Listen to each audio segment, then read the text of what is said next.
주제표 감사 캠페인 같이 하겠습니다. 감사의 씨를 뿌려 행복의 열매 맺는 교회, 감사의 향기가 되겠습니다. 감사의 꽃을 피우겠습니다. 감사의 열매를 맺겠습니다. 아멘. 묵상 말씀 열왕기하 18장 6절 세 번 같이 하겠습니다. 곧 그가 여호와께 연합하여 그에게서 떠나지 아니하고 여호와께서 모세에게 명령하신 계명을 지켰더라. 곧 그가 여호와께 연합하여 그에게서 떠나지 아니하고 여호와께서 모세에게 명령하신 그 계명을 지켰더라. 곧 그가 여호와께 연합하여 그에게서 떠나지 아니하고 여호와께서 모세에게 명령하신 계명을 지켰더라. 아멘. 하나님께서 오늘 우리에게 주시는 말씀은 열왕기하 20장 12절에서 21절까지 말씀입니다. 자, 오늘 본문을 통해서 누구나 넘어질 수 있다라는 제목으로 우리 말씀의 은혜를 같이 나누겠습니다. 제 딸이 초등학교 1학년 때 어느 날 울면서 들어왔습니다. 그래서 제가 자초지종을 물어보니까 학교에서 앞구르기를 배우는데 다른 친구들은 다 하는데 자기만 이제 못한 겁니다. 그래가지고 너무 이제 속상해서 울면서 왔어요. 그래서 제가 집에서 이불을 깔아놓고 자세히 가르쳐 줬습니다. 앞구르기를 어떻게 하면 되는지 그 요령을 자세히 가르쳐 줬어요. 그랬더니 몇 번 해보니까 이제 할 수 있게 됐습니다. 그래서 제가 조금 더 자세하게 가르쳐 주려고 하니까 그 어린아이가 손을 내저으면서 필요 없다고 그랬습니다. 그러면서 저에게 이거는 원래 그러면서 오히려 저에게 설명하고 가르치려고 하는 거예요. 그때는 아이가 어리니까 제가 귀엽게 여기고 말았지만 그러나 제 마음속에서는 그런 묵상을 했습니다. 이거 어른들도 다 마찬가지다. 실수하고 넘어질 때는 쉽게 낙심하고 또 좌절하다가 일이 잘 풀리면 또 언제 그랬냐는 듯이 또 말하고 행동하는 그런 모습이 뭐 어른들이나 아이나 똑같다라는 그런 생각을 했습니다. 성경에서 이것을 교만이라고 부릅니다. 자, 인간의 교만은요 원초적입니다. 에덴 동산에서 아담과 하와가 선악과를 따먹은 배경에도 하나님 없이도 얼마든지 잘 살 수 있다. 이런 교만이 마음에 들어왔던 것입니다. 자, 하나님께 칭찬받았던 왕들도 항상 완전하지는 않았습니다. 성경에 보면 하나님께 많이 칭찬받은 왕들이 많지는 않는데 히스기야 왕을 봐도 그렇습니다. 영적인 개혁을 과감하게 행했고 또 병들어 죽게 되자 또 하나님 앞에 진실과 전심으로 기도했던 이 히스기야 왕도 하나님의 은혜로 건강을 되찾게 됐습니다. 우리가 거기까지 읽으면 너무 은혜가 충만해요. 근데 그 이후에 바로 하나님이 아니라 이방 나라를 의지하는 장면이 나옵니다. 이것은 히스기야가 넘어지는 장면이에요. 이런 히스기야 왕의 모습은 우리들의 삶에서도 더 자주 찾아볼 수 있을 겁니다. 이 바벨론 사절단을 반기는 그 히스기야 왕, 그것을 책망하는 우리 하나님의 말씀이 나오는데 우리 12절에서 14절까지 말씀을 우리가 읽겠습니다. 그때 발라단의 아들 바벨론의 왕 브로닥 발라단이 히스기야가 병들었다함을 듣고 편지와 예물을 그에게 보낸지라. 히스기야가 사자들의 말을 듣고 자기 보물고의 금은과 향품과 보배로운 기름과 그의 군기구와 창고의 모든 것을 다 사자들에게 보였는데 왕궁과 그의 나라 안에 있는 모든 것 중에서 히스기야가 그에게 보이지 아니한 것이 없더라. 선지자 이사야가 히스기야 왕에게 나와 그에게 이르되 이 사람들이 무슨 말을 하였으며 어디서부터 왕에게 왔나이까? 히스기야가 이르되 지방 바벨론에서 왔나이다 하니. 자, 그 당시 메소포타미아 지역과 그 근동 지역의 패권은 아수르가 쥐고 있었습니다. 그리고 바벨론은 아수르보다 작은 나라였어요. 자, 그때 이 바벨론의 왕 브로닥 발라단이, 이게 무로닥 발라단이라고 하는데 히스기야 왕이 병들었다는 소식을 듣고 편지와 예물을 보내왔다는 거예요. 근데 히스기야 왕이 이 바벨론 왕이 보낸 이 사신들을 만나고 또 그들의 말을 듣고서 기뻐했습니다. 그래서 히스기야 왕이 사신들에게 바벨론 왕의 말을 전해 듣고는 기분이 좋아져서 자신의 이 왕궁 보물 창고의 모든 것을 열어서 금은과 향품과 보배로운 기름과 또 그의 군기구를 열어서 그 창고의 모든 것을 다 보여줍니다. 그래서 왕궁과 그의 나라 안에 있는 것 중에서 그들에게 보이지 않은 것이 없을 정도였다 하는 거예요. 이게 그냥 읽으면 크게 문제될 것이 없어 보입니다. 그럴 수 있는 건 아닌가? 또 병문안을 왔는데, 외국에 사신이 왔는데 우리 그런 것들을 보여줄 수도 있는 건 아닌가? 이렇게 대우해 줄 수 있는 건 아닌가? 우리 그런 정도 생각할 수 있습니다. 근데 하나님은 그 상황 가운데 있는 히스기야의 마음속에 교만이 들어온 것을 보았습니다. 그래서 이사야 선지자를 보내셔서 또 이를 책망을 하시는 거예요. 이사야 선지자가 히스기야 왕을 찾아옵니다. 그래서 사신들이 왕에게 무슨 말을 했습니까? 그들이 어디서부터 왕에게 왔습니까? 이렇게 물어봤어요. 그랬더니 히스기야 왕이 자세하게 얘기는 하지 않고 그냥 막연하게 그들이 먼 지방 바벨론에서부터 왔습니다. 이렇게 얘기했습니다. 자, 그 말 가운데는 나의 영향력이 그런 먼 곳까지 지금 영향력이 미치고 있습니다 하는 자랑 같은 말도 들어있는 것이고, 자세하게 얘기하지 않는 것은 뭐 크게 신경 쓰지 마십시오, 내가 알아서 하겠습니다, 이런 뉘앙스가 그 안에 들어있는 거예요. 그들에게 무엇을 보여줬냐고 이사야 선지자가 재차 물었습니다. 그랬더니 히스기야 왕은 그들에게 자신의 창고에 있는 모든 것을 다 보였다고 했습니다. 이 말을 듣고 이사야 선지자가 하나님의 책망을 히스기야 왕에게 전달합니다. 16절에서 18절까지 말씀을 같이 읽겠습니다. 이사야가 히스기야에게 이르되 여호와의 말씀을 들으소서. 여호와의 말씀이 날이 이르리니 왕궁의 모든 것과 왕의 조상들이 오늘까지 쌓아두었던 것이 바벨론으로 옮긴 바 되고 하나도 남지 아니할 것이요 또 왕의 몸에서 날 아들 중에서 사로잡혀 바벨론 왕궁에 환관이 되리라 하셨나이다 하니. 자, 이사야 선지자가 히스기야에게 여호와의 말씀을 들으소서 이렇게 얘기합니다. 그리고 그 다음에 이어지는 것은 하나님의 심판과 징계에 대한 내용이에요. 자, 앞에서 13절에서 여러분 자세히 보시면 히스기야가 사자들의 말을 듣고서 기분이 좋아져가지고 자신의 왕궁의 모든 성전의 창고들을 열어서 보여줬는데, 이사야 선지자는 여호와 하나님의 말씀을 들으소서 그랬습니다.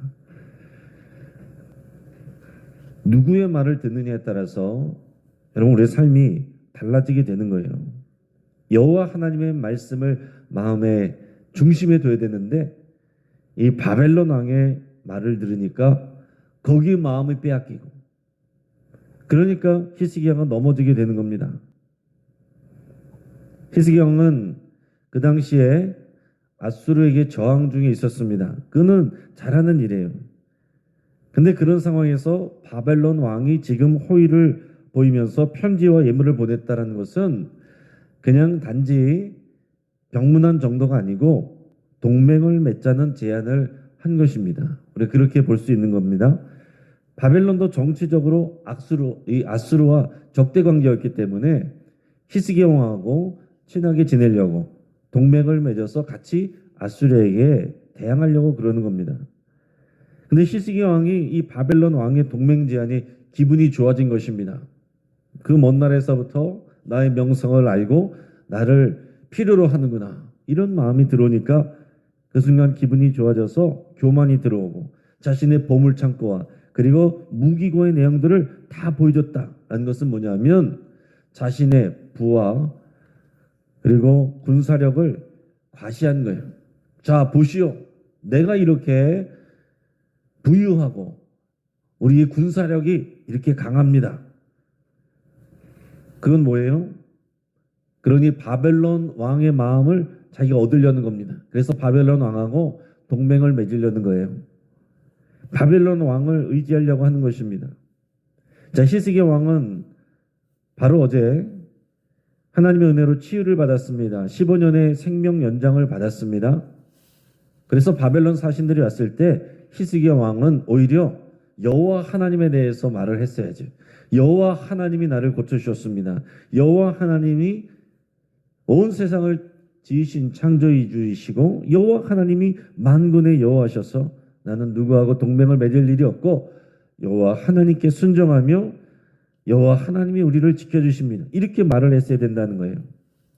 그러나 히스기야 왕은 순간적으로 하나님을 잊고 현실의 동맹관계를 기대하고 소망했던 것입니다. 하나님을 자랑하는 것이 아니라 자신이 갖고 있는 그 보물들과 군사력을 자랑했다는 거예요. 늘 그런 것이 아닙니다. 순간적으로 그랬어요. 그러나 하나님 보시기에 이것은 작은 일이 아니었습니다. 자, 이사야 선지자는 히스기야 왕을 책망하시고 징계와 심판을 선포하시는 그런 하나님의 뜻을 전했습니다.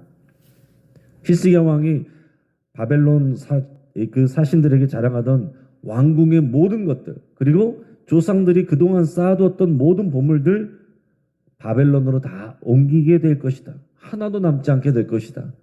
다 빼앗길 거란 얘기죠.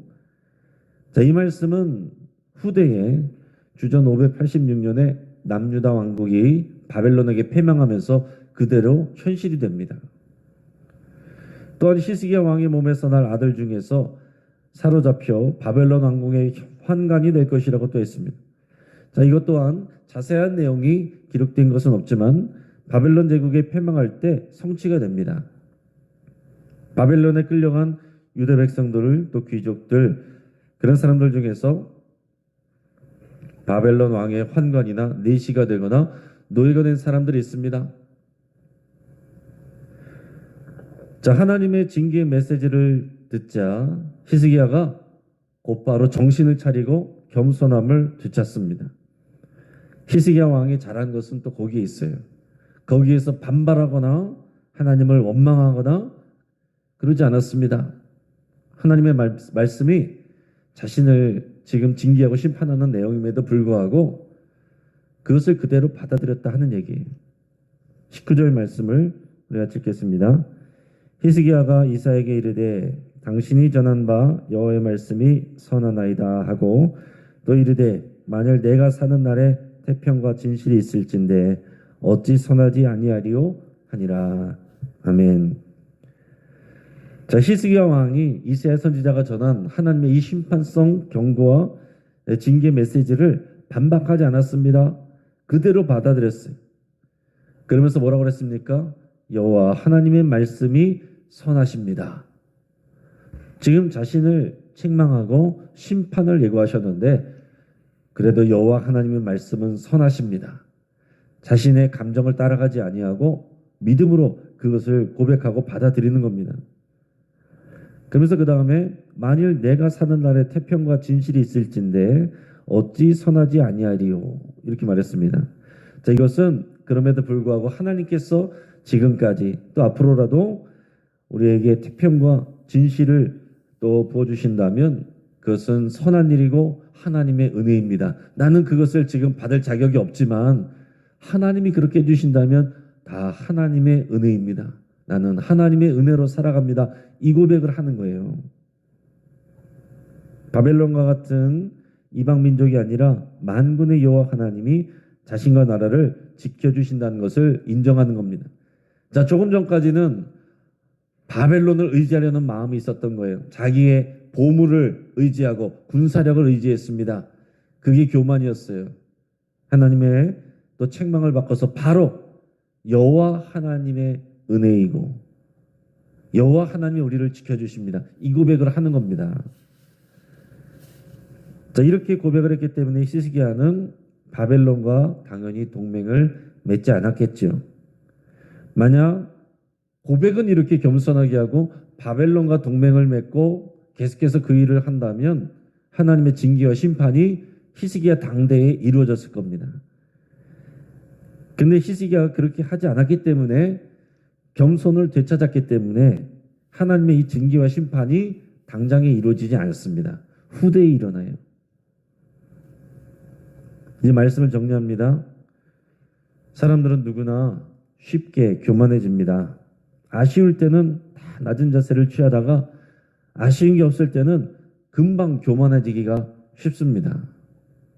화장실 들어갈 때 다르고 나올 때 다른다고 우리가 어려움이 있을 때 하나님 앞에 나올 때 모습과 해결이 됐을 때 모습이 또 다르다는 거죠. 히스기야 왕은 선하고 진실하였지만 바벨론 왕의 편지의 그 내용과 예물을 보고서 마음이 교만해졌습니다. 그래서 하나님이 아니라 바벨론을 의지하려는 마음이 들어왔어요. 바벨론 사신들에게 모든 창고를 열어서 내용물을 보여준 것이 바로 그 증거입니다. 하나님은 히스기야 왕이 겸손하게 하나님을 의지할 때 그를 살려주셨지만 교만하게 해서 다른 나라를 의지할 때 심판과 징계를 선포하십니다. 우리 하나님은 여전히 동일하시고 신실하십니다. 우리 하나님은 교만을 싫어하시고 겸손을 기뻐하세요.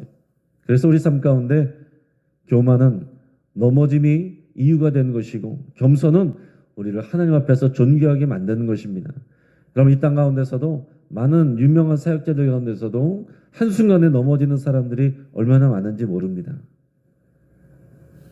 수십 년을 자란 게 문제가 아니고 하나님 앞에 갈 때까지 하나님 앞에 섰을 때에 부끄러움 없이 서는 것이 우리의 최종 목적이어야 돼요. 어느 순간 누구라도 넘어질 수가 있는 것입니다. 나도 그럴 수가 있고 남들도 그럴 수가 있는 거예요. 그렇기 때문에 남이 넘어졌을 때 비난하고 책망하고 비웃을 것이 아니고 이해해주고 공감해주고 격려하고 다시 일어나게 하나님 앞에 겸손한 믿음을 되찾도록 도와줘야 됩니다. 그리고 내 자신도 내 자신이 지금 교만한 마음이 들어오는지 아니면 하나님 앞에 겸손함을 가지고 있는지 그것을 항상 살펴봐야 됩니다. 하나님을 인정하고 신뢰하고 의지하는 것 그게 겸손이에요. 하나님을 의지하지 않고 다른 사람을 의지하든지 재물을 의지하든지 능력을 의지하는 것 그게 교만입니다. 그리스도의 심판대 앞에 설 때까지 교만하여서 넘어지지 않도록 항상 주의하기를 그래서 겸손해서 하나님의 존귀와 그 귀한 칭찬을 받으시기를 주의 이름으로 축복합니다. 같이 한번 기도하겠습니다. 오늘 말씀을 붙잡고 함께 기도할 때에 내가 하나님을 의지하지 않고 또 다른 사람과 능력을 의지했던 그런 것을 여러분 생각난다면 다 회개할 수 있길 바랍니다. 또 지금 이 순간 하나님보다 다른 것을 의지하고 있다면 그것을 십자가에 못 박는다고 여러분 결단하실 수 있길 바랍니다. 나에게 힘이 되고 의지가 되는 것을 하나님께서 선물하여 주셨다가도 내가 그것을 의지하면 하나님의 자리에 그것을 두면 그것이 우리가 넘어짐의 이유가 되고 하나님께서 그것을 도로 가져갈 수도 있는 겁니다. 그래서 여러분 우리에게 주신 은혜와 복이 우리 교만의 이유가 되지 않도록 또 그랬던 것이 있다면 여러분 하나님 앞에 회개하고 기도하시기 바랍니다. 그리고 하나님의 결정은 언제나 선하시다고 이 시간 고백할 수 있기 바랍니다. 우리 마음 가운데 왜 이런 일이 나에게 일어날 수 있느냐고 또 묻고 싶은 마음들이 있겠지만 하나님의 결정은 언제나 선하십니다. 이 믿음의 고백을 선포하는 것이 우리가 살 길이에요. 그리스도의 심판대 앞에 설 때까지 우리가 넘어지지 않고 겸손하게 행하기를 결단하시고 우리 성령 하나님이 도와달라고 또 그렇게 기도하겠습니다. 우리 환우들을 위해서 우리 항암 중에 있는 우리 변영순 권사님, 조용판 집사님, 또 구현인 권사님 위해서 기도해 주시고 또 정수진 성도님 위해서도 기도해 주시고 또 폐렴으로 입원 중에 있으신 우리 김상철 집사님 위해서도 치유를 위해서 같이 기도해 주시기 바랍니다. 오늘 저녁에 있을 수요 예배를 위해서 함께 또한 기도하겠습니다. 이 시간 주여 한번 부르짖고 합심해서 함께 기도하겠습니다. 주여